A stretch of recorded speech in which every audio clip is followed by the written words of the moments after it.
আছেন সবাই? দেবস কিংডমের নতুন আরেকটা ভিডিওতে আপনাদের সবাইকে স্বাগত জানাই।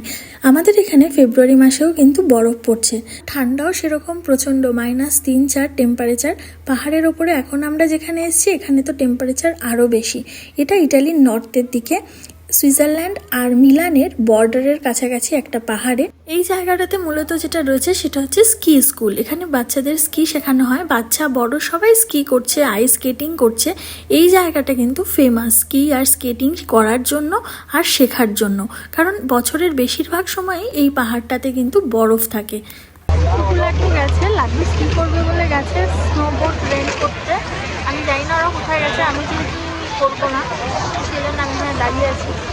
পাহাড়ের ওপরে এই গ্রামটাতে আসতে গেলে কিন্তু রোপওয়ে করেই আসতে হবে, এখানে গাড়ি নিয়ে আসা যায় না। নিচে একদম পার্কিং রয়েছে, পার্কিং করা হয়, আর ছোট ছোট কিছু বাস আসে ওই পার্কিং এরিয়া পর্যন্ত, যেগুলো গ্রাম থেকে বিভিন্ন লোকজনদের, ট্যুরিস্টদের নিয়ে আসে।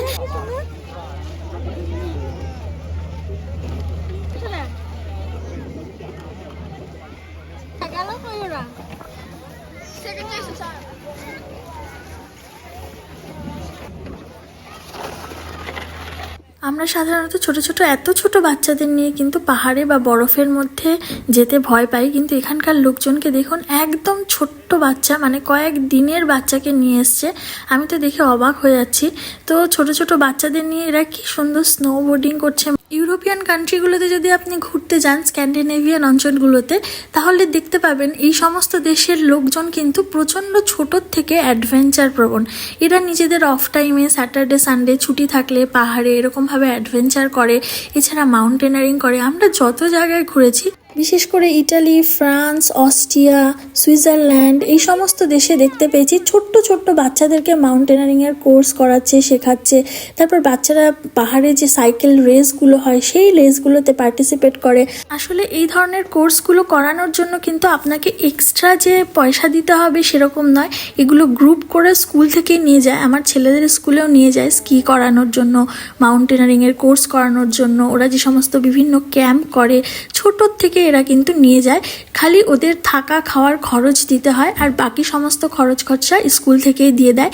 এই সময়টা এখানে কিন্তু পুরো ফেস্টিভ্যালের মতন দেখা যায়, চারিদিকে প্রচুর লোকজন। বছরের অন্য সময় কিন্তু আপনি এত লোকজন রাস্তাঘাটে বা কোথাও পাহাড়ে দেখতে পাবেন না। কুলাড্ডু ওদের বোট রেন্ট করে নিয়ে নিয়েছে, এখন ওরা ওপরে যাচ্ছে। আমার জুতোটা যেহেতু এখানে স্লিপ কাটছে, তো সেই জন্য আমি ওদের সাথে ফলো করে যেতে পারছি না ওপরে, চেষ্টা করছি।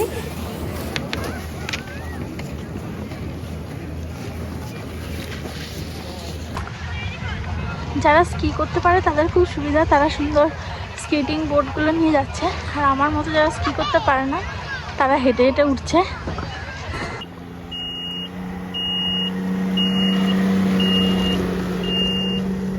এই যে গাড়িটা দেখছেন, এটা হচ্ছে পুলিশের গাড়ি। এরা বারবার এখানে পাহারা দিচ্ছে, এখান দিয়ে যাচ্ছে যে কোনো কেউ এখানে অন্যরকম কিছু করছে কিনা, বা কাউকে ধাক্কা দিয়ে দিচ্ছে কিনা, বা কেউ ইনজিওর হচ্ছে কিনা, তো সেগুলো রেস্কিউ করার জন্য এরা ওপরে যাচ্ছে।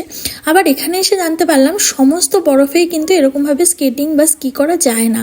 এখানে পাশে একটা ট্রেল রয়েছে, যারা হেঁটে হেঁটে উঠছে তাদের জন্য আলাদা ট্রেল রয়েছে, তারা ওইখান দিয়ে হেঁটে হেঁটে যাচ্ছে, এবং সেখানে অপেক্ষাকৃত কম বরফ। এই জায়গাটা যেখানে এরা ইউজ করছে, এই জায়গাটা দিয়ে যাওয়া যাচ্ছে না, মানে লোকেরা হেঁটে হেঁটে উঠতে পারছে না। আর একটা জিনিস যেটা দেখলাম, বরফেরও কিন্তু ডিফারেন্স রয়েছে।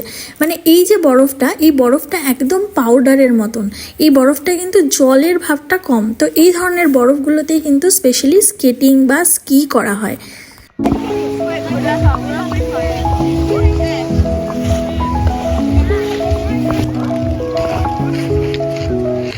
এরা শিখছে, এদের সাথে ট্রেনার আছে, ট্রেনার যাচ্ছে।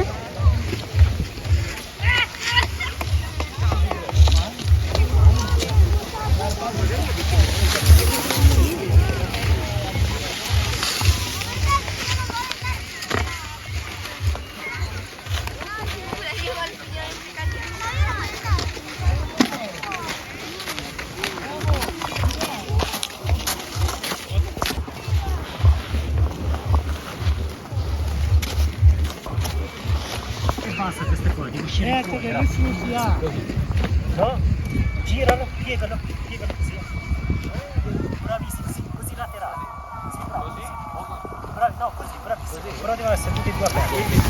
Quindi così. Bravissimo, sì, bravo, ok, così.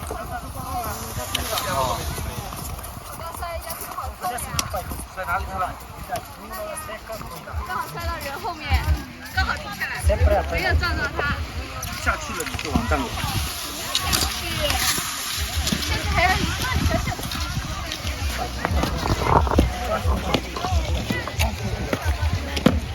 谁追倒了？এখানে যে ইন্ডিকেশনটা দেওয়া রয়েছে এই দিকটা দিয়ে লোকেরা হাঁটছে, মাঝখান দিয়ে কেউ যাচ্ছে না। তো আমি এখান দিয়ে হাঁটতে হাঁটতে ভিডিও করছি আর দেখছি কি সুন্দর করে এদের যে মায়েস্ট্রো ইনি শেখাচ্ছেন।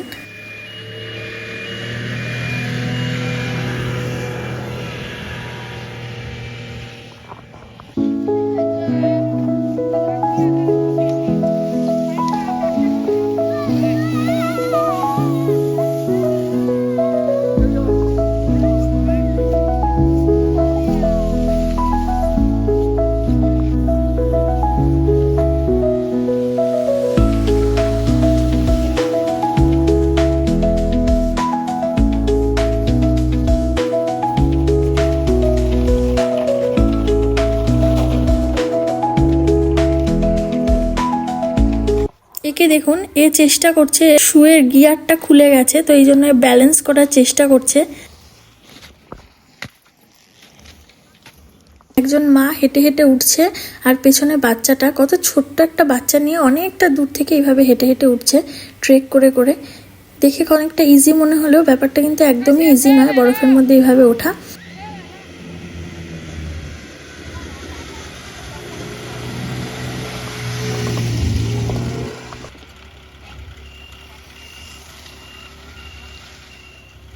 এখানেই কিন্তু রয়েছে স্কিয়ের সমস্ত রকমের জিনিস, যেগুলো আপনি রেন্টও করতে পারেন আবার কিনতেও পারেন। এইসবের মাঝে দেখলাম একটা অ্যাম্বুলেন্স আসছে, একজনের পা ভেঙে গেছে হঠাৎ করে, সবাই চেঁচামেচি শুরু করেছে। আর এই দেখুন এই অ্যাম্বুলেন্স এসে একে এখানে নামিয়ে দিয়ে যাচ্ছে। এরপরে এখান থেকে হেলিকপ্টারে করে একে নিচে নিয়ে যাওয়া হবে।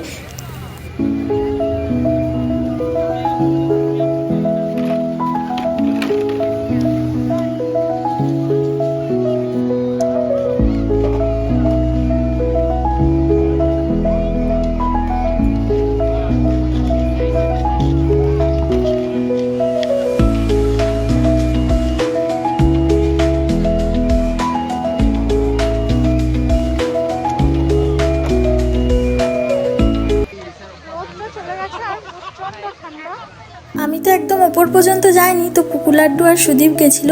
ওরা কি সুন্দর ছবি তুলে এনেছে দেখুন, ওপরটা ভীষণ সুন্দর। আপনাদের দেখার জন্য কয়েকটা ছবি এখানে আপলোড করে দিলাম।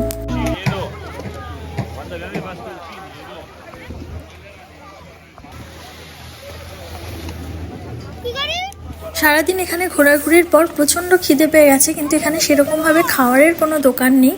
তো আমরা এখন ভাবছি নিচে চলে যাই, রোপওয়ে করে নিচে যাচ্ছি। নিচে গিয়ে ওখানে যা পাবো সেখান থেকে তাই খাবো। তো চলুন, আজকের ভিডিওটা এখানেই শেষ করলাম, আপনাদের সঙ্গে শেয়ার করলাম এখানে সাধারণত স্কি স্কুলগুলো কেমন হয়, কেমন করে শেখানো হয়। আবার দেখা হচ্ছে নতুন একটা ভিডিও নিয়ে। সবাই ভালো থাকবেন, সুস্থ থাকবেন আর প্লিজ সাবস্ক্রাইব করবেন দেবস কিংডম। টাটা।